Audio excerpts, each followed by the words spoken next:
फिर स्वामी जी के करीब 14 व्याख्यान हुए हैं, 5 व्याख्यान होली से पहले, 9 व्याख्यान उसके बाद में। और उन व्याख्यानों का प्रभाव ये पड़ा कि अब काशी में भी आर्य समाज की स्थापना हो गई, और वह स्थापना 15 अप्रैल 1880 को हुई।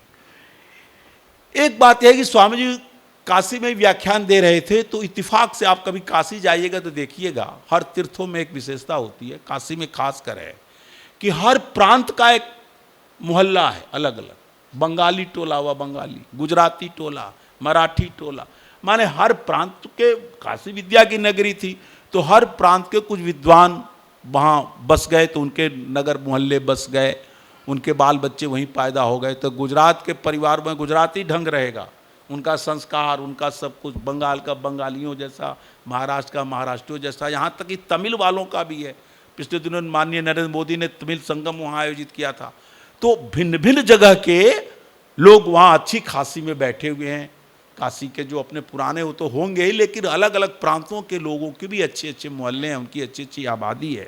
तो एक बार स्वामी जी के व्याख्यान के बीच में गुजरात का कोई व्यक्ति भी व्याख्यान में उपस्थित था, और सौभाग्य से वो गुजरात के ब्राह्मण वंश का था और टंकारा के आसपास का रहने वाला था। तो बातचीत से उसने समझ लिया कि स्वामी जी गुजरात के हैं, ब्राह्मण है, ये भी पता चल गया। और फिर वो स्वामी जी विशेष बात तो उसको नहीं बताए, लेकिन उसने व्याख्यान के बाद एक व्याख्यान में ये प्रतिक्रिया व्यक्त की कि लोग कहते हैं कि कुल का उद्धार तभी होता है जब पुत्र पैदा हो जाए, विवाह करके संतान जब पैदा हो जाता है तभी माता पिता का उद्धार होता है। आज भी हिंदू समाज में मान्यता है। तो उस व्यक्ति ने कहा ऐसा नहीं है, स्वामी जी ने तो विवाह नहीं किया, ब्रह्मचर्य से संन्यास लिया है, लेकिन ऐसे पुरुष जिस कुल में पैदा हो जाए उस कुल का तो यूं ही उद्धार हो जाए। भाषण दिया उसने, और बात भी सही है। अब पैदा होने वाले कुल का कितना उद्धार हो रहा है आप तो जानते ही हैं। स्वामी दयानंद का तो उद्धार हो गया, करोड़ों लोग स्वामी दयानंद के माता पिता का नाम जान रहे, पिता ही नहीं, पिता के पितामह पिता। हमने और भी खोजा, और पहले लोगों तक का। आज भी पार्थ रावल, उनके परिवार के दूर के, उनके बहन के वंशजों में पार्थ रावल मिले हमसे, और उनकी पत्नी भूमिका रावल। तो उनसे मैंने बात की, बड़े खुश हुए, कहे कि मुझे बहुत अच्छा लग रहा है कि आप ऋषि दयानंद की जीवन गाथा गा रहे हैं, वो भी यूट्यूब पर सुनते हैं। तो पिछले दिनों दिल्ली में मिले, और वहाँ भी मिले थे हमसे, गुजरात में भी, टंकारा में भी मिले थे। उनकी पत्नी बड़ी भली हैं, और वो बेटे के साथ आए थे। तो उनके स्वामी जी की बहन के कई पीढ़ी आगे के लोग हैं वो। तो ये बात तो सही निकली। तो ऐसा नहीं करना चाहिए। और मेरे सामने माताएं बहनें बैठी हुई, मैं एक घटना बताने का लोभ संवरण नहीं कर पा रहा हूँ। हमारे देश में बड़े विचित्र विचित्र लोग हुए, एक से एक त्यागी व्यक्ति भी, एक से एक विद्वान व्यक्ति हुए, एक से एक चरित्रवान व्यक्ति हुए। मिथिला में एक पंडित थे जिनका नाम था वाचस्पति मिश्र, और वाचस्पति मिश्र जो हैं संस्कृत के ही नहीं, दर्शन शास्त्र के बड़े भारी पंडित। 5 दर्शनों पर उन्होंने भाष्य लिख दिया था, और लिखते लिखते वो वृद्धावस्था को प्राप्त हो गए थे। उनकी अवस्था 55 वर्ष की हो गई। और एक दिन की बात है, सायंकाल दीपक बुझ गया, तो पत्नी दीपक जला के लाई। तो उन्होंने कहा, तुम इतने दिनों से मेरी सेवा कर रही हो, और मैं जान रहा हूं तुम मेरी अर्धांगिनी हो, लेकिन तुम्हारे चेहरे में कुछ प्रसन्नता की आभा नहीं दिखती, क्या बात है? तो उसने कहा, मैं वर्षों से एक बात कहना चाह रही थी पतिदेव, लेकिन आज आपने पूछ लिया तो बता रही हूं। आप जैसे विद्वान पति को पाकर मैं धन्य हो गई, लेकिन एक कष्ट मुझे सालता है कि यदि मेरी कोई संतान होती तो हम लोगों का वंश जो है चलता। देखिए, एक सदाचारणी पत्नी अपनी पीड़ा परंपरा के हिसाब से रख रही है।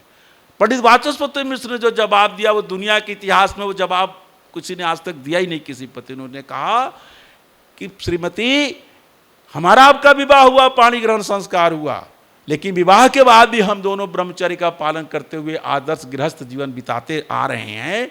और जिस संतान की बात तुम अब कह रही हो, अब तक उसमें प्रवृत्ति नहीं हुई, तो अब क्या? लेकिन तुमने जहां तक ये कहा है कि वंश का कैसे उद्धार होगा, हम लोगों का कुल का उद्धार कैसे होगा, तो मैं एक काम कर दे रहा हूं। 5 दर्शनों का भाष्य मैंने किया है, उन दर्शनों पर किसी का नाम नहीं लिखा है, लेकिन अब अंतिम वेदांत दर्शन का भाष्य कर रहा हूं, तुम्हारा नाम से ये ग्रंथ लिख दूंगा। और वो ग्रंथ अपनी पत्नी भामती के नाम पर लिख दिया। और भामती टीका आज भी पढ़ी जाती है। बड़े गौरव से डॉक्टर सर्वपल्ली राधाकृष्णन विदेश में भाषण देते थे तो भामती टीका का उदाहरण देकर ये बात सुनाया करते थे। पूरे भारत में शंकराचार्य के अद्वैत वेदांत पर और चर्चा होती है, तो ये चीज़ ध्यान में रखना चाहिए। ऐसा नहीं है कि जिन लोगों ने ब्रह्मचर्य से संन्यास ले लिया, गृहस्थ में नहीं गए, उनका कोई कुल का उद्धार नहीं होगा, वंश का उद्धार नहीं होगा, ऐसी बात नहीं है। हमारे साक्षात स्वामी जी यहाँ विराजमान है। आपने तो सीधे ब्रह्मचर्य से संन्यास ले लिया, और आज आर्य समाज में कोई सन्यासी, ये नहीं कि सामने है इसलिए कह रहा हूँ, इनके जैसा तो है ही नहीं। पता नहीं कितनी एनर्जी इनके अंदर। औसतन एक बार निकाला गया तो 365 दिन में कितना स्वामी जी हुआ था? 850 व्याख्यान। सोचो भाई, 365 दिन में हम लोग तो थोड़े में हालत खराब हो जाती है, लेकिन 365 दिन में एक साल का 850 से ऊपर व्याख्यान, और लगातार घूम रहे हैं, इतना काम कर रहे हैं, तो इनका क्या उद्धार नहीं हुआ? इनके वंश का हुआ। तो ये बात ध्यान में रखनी चाहिए जो स्वामी जी के व्यक्ति ने वहाँ कहा। एक बात और है, स्वामी जी ने एक चीज़ और देखा। स्वामी जी बड़े दूरदृष्टि के व्यक्ति थे।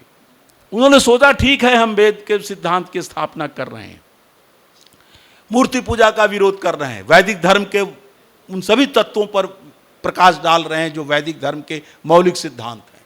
फिर उन्होंने सोचा कि क्या हमें कुछ ऐसी भी दृष्टि अपनानी चाहिए जिससे विशाल हिंदू समाज को हम एक कर सकें, उन विशाल हिंदू समाज को हम एकता के सूत्र में बांध सकें, विशाल हिंदू समाज को भारतवर्ष की उन्नति के लिए तैयार कर सकें। इस पर भी स्वामी जी ने काशी में चिंतन किया, और चिंतन करने के बाद इस परिणाम पर पहुंचे कि दो विषय ऐसे हैं, यदि इन दो विषय को मैं अपने अब आगे भावी जीवन में बहुत विस्तार से ले लूं तो हम विशाल हिंदू समाज को हम एक कर सकते हैं, उसको एक दिशा दे सकते हैं। और दो विषय क्या है? एक तो वेद की प्रतिष्ठापना। वैदिक सिद्धांत हम सेकेंडरी रखेंगे, बोलेंगे, बोलना कम नहीं किया स्वामी जी ने, लेकिन वेद, हिंदू धर्म को, अनुयायियों को कम से कम वेद पर तो इकट्ठा करें भाई। ये तो कोई नहीं कहेगा वेद नहीं मानते, सब कहते हैं, पाखंडी से लेकर के सब वेद वेद वेद, नास्तिक की बात जाने दो। और दूसरा उन्होंने गोरक्षा। तो आप देखिएगा कि 1880 के बाद स्वामी जी का फोकस जो है वेद की प्रतिष्ठा पर, वेद भाष्य पर, वेद की प्रतिष्ठा पर, और इसके साथ ही गोरक्षा के प्रश्न को स्वामी जी ने बड़े विस्तार से उठाया। और इन दोनों के पीछे भावना थी भारत के स्वातंत्र, भारत की स्वतंत्रता आंदोलन को गति देना। तो स्वतंत्रता आंदोलन की गति तो पृष्ठभूमि में थी, परोक्ष थी, और प्रत्यक्ष रूप में उन्होंने वेद की प्रतिष्ठा और गौरक्षा के प्रश्न को उठाया। और ध्यान रखिए, सतपथ ब्राह्मण में कहा है, परोक्ष प्रिया ही देवा प्रत्यक्ष द्विषा। जो देवता होते हैं परोक्ष प्रिय होते हैं, क्योंकि परोक्ष की ताकत बड़ी ताकत होती है। स्वामी जी का बहुत स्पष्ट रूप से उतना खुलकर नहीं, लेकिन फिर भी आ जाता। देश की आज़ादी के लिए, स्वातंत्र के लिए जो परोक्ष रूप में रहकर स्वामी जी ने जो काम किया है वो अद्भुत काम है। और इसलिए वहाँ के डिप्टी कलेक्टर, साहित्य सेवी सब वहाँ आए हुए थे, और स्वामी जी ने काम इसको आगे बढ़ाया। आगे आप देखेंगे, एक बहुत बूढ़ी माता जी थी, और वो आ जाती थी, स्वामी जी का जो रसोई बनती थी तो रसोई को, बर्तन को साफ उफ कर देती थी। और अकेले स्वामी जी का भोजन तो बनता नहीं था, वो सब कर्मचारी भी थे, तो वो भोजन बनाती थी, भोजन नहीं माने बर्तन मांजती थी, और जाते समय आते समय कहती बाबा जी प्रणाम। तो स्वामी जी को बाबा जी शब्द पसंद नहीं था, तो स्वामी जी व्याकरण के पंडित थे। अब बाबा जी का जो होता है वाह वाजी, बवयोर भेदा, संस्कृत में नियम है, ब में कोई भेद नहीं होता, रलयोर भेदा, र और ल में व्याकरण के पंडित जानते हैं। तो स्वामी ने कहा देखो शुद्ध शब्द है वावाजी, अब मैं वावाजी हूं नहीं, तो कहा क्या होता है? तो वाजी माने घोड़ा, अवा माने विकल्प, तो विकल्प से घोड़ा माने खच्चर, तो जिसको खच्चर कहना उसको बाबा जी कहो, हमको बाबा जी मत कहो। तो उसने कहा हम क्या कहें, हमको स्वामी जी कहो। तो कहा अब वो बेचारी बोल ना पावे स्वामी जी, अब बाबा जी कहला, तो आजकल के बाबा लोग तो बहुत बाबा कहलवाना चाहते हैं, लेकिन आर्य समाज की परंपरा में आप लोग बचिएगा, उन लोगों को बाबा जी कहो, लेकिन जो हमारे स्वामी जी हैं वो स्वामी जी हैं, ये ध्यान रखिएगा। इसी प्रकार एक व्यक्ति था, शिवराम नाम का वैद्य था, लेकिन वो पंडित था, और भोजन बनाने में स्वामी जी ने रखा उसको, और वो भोजन ठीक बनाता नहीं था, पुराना पाचक चला गया था। तो स्वामी जी ने कहा अरे भाई तुम थोड़ा ठीक से बनाया करो। तो कहा स्वामी जी जितना मैं जानता हूँ वैसे ही तो बनाता हूँ। तो स्वामी जी कहा हटो। स्वामी जी हटा दिया। एक दिन आटा खुद मारने लगे, तुम ठीक से आटा मारते नहीं हो, रोटी ठीक से बनती नहीं है। स्वामी जी ने खुद ही उस दिन आटा मारा, इतनी बढ़िया फुलके बनाए कि वो शिवराम प्रसन्न हो गया। कहा कि स्वामी जी ये तो आप सन्यासी हैं, मेरे गुरु हैं, नहीं तो ऐसा रोटी तो हम ही को खाने को मिले तो बड़ा अच्छा रहेगा। लेकिन एक कहार था वहां पर, जाति का कहार, वो पानी उन्हें ला देता था लेकिन भोजन नहीं बनाता था। स्वामी जी ने कहा ये भोजन बनाए तो ये थोड़ा हमसे अच्छा बनाना जानता है। तो स्वामी जी ने कहा ये तो ठीक है लेकिन फिर तुम प्रचार कर दोगे, इसलिए इसकी सेवा में हम रखे। ये चीजें भी उनके जीवन में इस प्रकार की चीजें आ जाती थी जो स्वामी जी ने किया। एक चीज और आती है, स्वामी जी के व्याख्यान जब शुरू हो गए तब पंडित लोग आने लगे। दिन में नहीं, शाम वाले व्याख्यान में पंडित लोग छिप करके आते थे, क्योंकि प्रकट होके आएंगे तो बदनामी हो जाएगी। और यहां तक कि काशी के जिस आनंद बाग में टिके थे स्वामी जी दूसरी बार, ये तो चौथी बार की यात्रा है, 7 बार काशी में पहुंचे हैं, दूसरी बार टिके थे तो जिसके बाग में टिके थे आनंद बाग, वो अमेठी के राजा लाल माधो सिंह का बाग था, जिस अमेठी में मैंने इतनी सर्विस की और आज भी मेरा वहाँ मकान बना हुआ है। तो लाल माधो सिंह की बड़ी इच्छा हुई, वो काशी गए तो उनकी बड़ी इच्छा हुई कि मेरे बाग में स्वामी जी टिके हुए हैं। लेकिन पंडितों का वो फरमान जारी हो चुका था कि जो देखेगा उसको जाति से बहिष्कृत कर दिया जाएगा, वो नास्तिक है, उसका मुंह देखना पाप है। लेकिन वो अपने को रोक नहीं पाए मिलने से। तो पंडित लेखराम जी ने अपनी जीवनी में लिखा है कि रात में आए, छिप करके आए और स्वामी जी का पैर छू के आशीर्वाद लेकर चले गए। तो ये पंडितों का हाल था। तो लिखा है देवेंद्र बाबू ने कि वो 3 पंडित को छोड़ करके, बापूदेव शास्त्री और पंडित बाल शास्त्री और स्वामी विशुद्धानंद, ये 3 जो बड़े दिग्गज पंडित थे, इनको छोड़कर बाकी सैकड़ों पंडित स्वामी जी के व्याख्यान सुनने गुप्त रूप से आते थे। और इन तीनों पंडितों ने भी अपने विद्यार्थियों को भेज देते थे, जाओ सुनो स्वामी जी क्या कह रहे हैं, कोई बताना, काम की बात हो तो हमें बताना। इस प्रकार के बातें आई। स्वामी जी के समय में स्वामी जी वहाँ काशी में सब लीला देखते थे। तो स्वामी जी को पता था कुछ ऐसे कथक्कर थे, जैसे आज भी उन कथक्करों की कमी नहीं है, जो हम नाम नहीं लेना चाहेंगे, एक आध तो जेल में ही है और तमाम ऐसे लोग हैं कथावाचक लोग, और फिर पकड़े जाते हैं ऐसे ऐसे कांडों में। तो फिर लोग जो है, तो ये कथकों की एक बड़ी लीला स्वामी जी ने देखी कि ये पुराणों के उन अंशों की कथा सुनाते थे जिसमें श्रृंगार के वर्णन है। गोपिकाओं की रासलीला का वर्णन तो करपात्री जी बड़े मजे से करते थे, रास पंचाध्यायी की कथा। तो स्वामी जी ने कहा इनको शर्म नहीं आती, व्यास गद्दी पर बैठ करके माता बहनों के मर्यादा के खिलाफ जो बातें पुराणों में और भागवत में लिखी है उसकी कथा रस लेके करते हैं। पिछले दिनों हमको लोगों ने बताया कि राघवाचार्य, जो भी मैंने हमारे भाई वीरोत्तम जी आए हुए हैं, मैंने इनके यहाँ भी कहा था, राघवाचार्य बहुत बड़ा साधु है, पौराणिकों का वैष्णव संत है, 1 लाख से ज़्यादा उसके लोग यूट्यूबर श्रोता हैं। वो व्यक्ति अहल्या आदि प्रसंगों को इतनी रस ले करके, इतने विस्तार से, कोई धर्म की सूक्ष्म बात को विस्तार करो तो ठीक भी है, माने इस प्रकार की बातों को विस्तार से कथा करते हैं। स्वामी जी ने इसकी बड़ी निंदा की कि बहुत गलत बात है कि कथक्कर लोग, कथावाचक लोग ऐसी बात करते हैं। फिर जो प्रेस के लोग थे, स्वामी जी ने कहा कि देखो भाई तुम आर्य बन गए हो। तो कहा हाँ आर्य बन गए हैं, तो क्या तुम्हारा यज्ञोपवीत हुआ है? तो लोगों ने इनकार कर दिया जो उनके कर्मचारी थे। तो स्वामी जी ने की आज्ञा से मुंशी बख्तावर सिंह, मुंशी समर्थदान, लाला सादीराम तो मेरठ से ही गए थे, और मुंशी समर्थदान कहाँ के थे? अजमेर के, और बख्तावर सिंह कहाँ के थे? शाहजहांपुर के। ये कर्मचारियों में 3 थे, और तीनों ने बड़ी श्रद्धा से बैठकर स्वामी जी के नेतृत्व में यज्ञोपवीत संस्कार उनका हुआ और उन्होंने यज्ञोपवीत उनका किया। और स्वामी जी एक नियम और बना लिया, चूंकि भीड़ भाड़ हो गई, 6-7 लोग हो गए, 8 लोग, तो कहा भाई सोने का काम हमारे पास मत करना, दूर रखो, क्योंकि रात्रि में ही स्वामी जी योगाभ्यास करने लग जाते थे तो उनकी भी नींद भर खराब होती थी और स्वामी जी को भी विघ्न पड़ता था। तो स्वामी जी ने अपने पास सोने वाले को दूर कर दिया। एक भृत्य कहा स्वामी जी मैं तो सो जाऊं, थोड़ा मान लीजिए कभी रात को जरूरत हो, तो कहा स्वामी जी ने अनुमति दे दी, लेकिन वो इतना खांसने लगा, स्वामी जी का तुम रहने दो। तो ये खांसते स्वामी जी परेशान हो गए और उसको वहां से भगा दिया।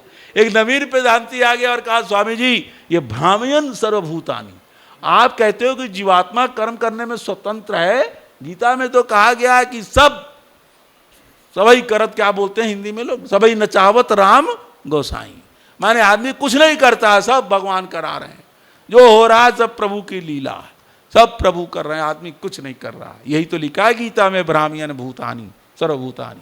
तो स्वामी दयानंद ने कहा क्यों ऋषियों के श्लोक का गलत अर्थ करते हो, यहाँ सर्वभूत का मतलब पृथ्वी आदि है, पृथ्वी आदि जो ग्रह नक्षत्र हैं इनको परमात्मा घुमा रहा है, घुमाता है ना, लिखा ना, ये न देवरुग्रा पृथ्वी च दृढ़ा ये न स्वास्थ्यतम ये न नाक। क्या अर्थ है कि जो सूर्य आदि जगत जिसके अर्थ है ना वो आकाश में भ्रमण कराता है, सृष्टि आदि की द्रव्य आदि पदार्थों की रचना करता, सृष्टि भ्रमण कराता। तो यहाँ ब्राह्मण सर्वभूतानी का ये तात्पर्य है।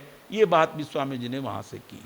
एक बार एक व्यक्ति आया, कहा स्वामी जी आप क्यों हमारे पेट पर लात मारते हो, अरे पूजा पाठ हो रहा है, चढ़ावा आ रहा है, खा रहे हैं पी रहे हैं, अब ये सब बंद हो जाएगा तो कहाँ से खाना पीना मिलेगा। तो स्वामी ने कहा मैं तुम्हारे पेट पर लात नहीं मार रहा हूँ, ब्राह्मण का काम में अध्ययनम अध्यापनम यजनम याजनम तथा दानम प्रतिग्रह ब्राह्मण नाम कल्पयत। तुम संस्कार कराओ, तुम यज्ञ कराओ, वेद पढ़ाओ, मंदिरों में यज्ञ करो, ये है। तुम तो क्या करते हो, स्वामी ने मनोरंजक में कहा तुम देवता को घंटा दिखाते हो, घंटा बजाते हो, नैवेद्य रखते हो और कहते क्या हो कि तुम इमम ग्रहण, तुम ये ग्रहण करो, ये घंटा, ये नैवेद्य, ये फूल, ये अक्षत, और जो माल आया रुपया पैसा, जो हलवा आया है, जो ये सब आया वो मम आम भोजनम। तो अपने देवता को क्या दे रहे हो, अपने सब माल चटका कर रहे हो। स्वामी जी ने संस्कृत में कहा इमाम घंटाम त्वम ग्रहण, ये घंटा क्यों बजाते हो भाई, ये घंटा है भगवान जी तुम लो, अहम भोजनम गृहणामी, मैं तो चढ़ावा भोजनम मैं स्वीकार करता हूँ। तो उन्होंने कहा स्वामी जी मैं पुजारी हूँ। पुजारी कहीं ऐसा होता है, तो कहा तुम खुदे कह रहे हो पुजारी हो। अब पुजारी का क्या अर्थ होता है, पूजा का अरि, अरि माने शत्रु। तो स्वामी जी ने ये भी व्याख्या करके बता दी। फिर आगे आता है, एक दिन व्यक्ति आया, कहा स्वामी जी और सब तो आप बोलते हैं ठीक है, लेकिन आप जन्मगत वर्ण व्यवस्था के खिलाफ क्यों बोलते हैं, ये क्यों कहते हो कि जन्म से कोई ब्राह्मण क्षत्रिय नहीं होता। तो स्वामी जी ने कहा ये बता, किसी ब्राह्मण के 2 लड़के हुए, और 2 लड़कों में एक लड़का मुसलमान हो गया और दूसरा लड़का ईसाई हो गया, और हो ही जाते थे लोग। व्योमेश चंद्र बनर्जी बंगाल का पहला कांग्रेस का प्रेसिडेंट था, ईसाई हो गया। नीलकंठ शास्त्री दक्षिण का महाराष्ट्र ब्राह्मण था, ईसाई हो गया। तो स्वामी जी ने कहा ब्राह्मण हो और ब्राह्मण के 2 बेटे हैं, कोई ईसाई हो गया, कोई मुसलमान हो गया, तो ये बताओ वो जन्म से अब क्या रहा, वो ब्राह्मण रहा कि मुसलमान हो गया। अब चुप, तेरी भी चुप मेरी भी चुप। मारे जब हिंदू है तब तक तो ठीक है, जन्मगत वर्ण व्यवस्था है, अब मुसलमान बन गया, ईसाई बन गया, तब क्यों नहीं उसको ब्राह्मण मानते हो, तब क्यों नहीं उसको तुम, तब तो वो तुम्हारा 4 वर्ण व्यवस्था ही छोड़कर चला गया। वो तो न ब्राह्मण रहा, न क्षत्रिय रहा, न वैश्य रहा, न शूद्र रहा, वो तो बिल्कुल पतित हो गया, दूसरे धर्म में चला गया। तो कहा स्वामी जी है, लेकिन लिखा तो है शास्त्रों में। स्वामी ने क्या लिखा है, तो लिखा है विद्या तपश्च योनिश्च एतत् ब्राह्मण्य कारकम विद्या तपोभ्याम यो हीनो जात्या ब्राह्मण एव सह। इसका मतलब ये होता है कि ब्राह्मण के 3 कारक हैं, या तो विद्या हो, दूसरा तप हो, और तीसरा योनि, ब्राह्मणी के पेट से पैदा हुआ हो। तो जाने दीजिए स्वामी जी विद्या नहीं है, तप नहीं है, लेकिन ब्राह्मणी से पैदा तो हो गए हैं, कृपा करो मुझे ब्राह्मण बने रहने दो। स्वामी जी ने जवाब दिया बड़ा अच्छा, तुर्की बतुर्की जवाब, अपना वाक्य नहीं बोले, मनु का वाक्य बोल दिया। यथा काष्ठ मई हस्ती यथा चर्म मयो मृगा यश्च विप्रो अनधियान त्रयस्ते नाम बिभ्रति। अरे भाई काठ का कोई हाथी बना ले और चमड़े का कोई मृग बना ले, चमड़ा निकाल के भूसा भर दे, तो है तो कहे तो जाएगा भाई। अरे यहां तक कि बच्चों के किताब में भी हाथी बनाते हैं, तो बच्चे को क्या बताते हैं, ये हाथी है, ये घोड़ा है तो, लेकिन ये हाथी है, चित्र बना लिया गाय का, 4 थन भी बना लिए, थन में बछड़ा मुंह भी लगाया हुआ है, तो क्या उस दूध मिलेगा आपको। तो कहा जैसे ये चित्र के गाय घोड़े हैं या काट के हाथी घोड़े हैं, ये कह लो कहने को, ये नाम मात्र होगा। यदि विद्या नहीं है और तप नहीं है तो जन्म मात्र से कोई ब्राह्मण नहीं हो सकता। ये बात स्वामी जी ने कही।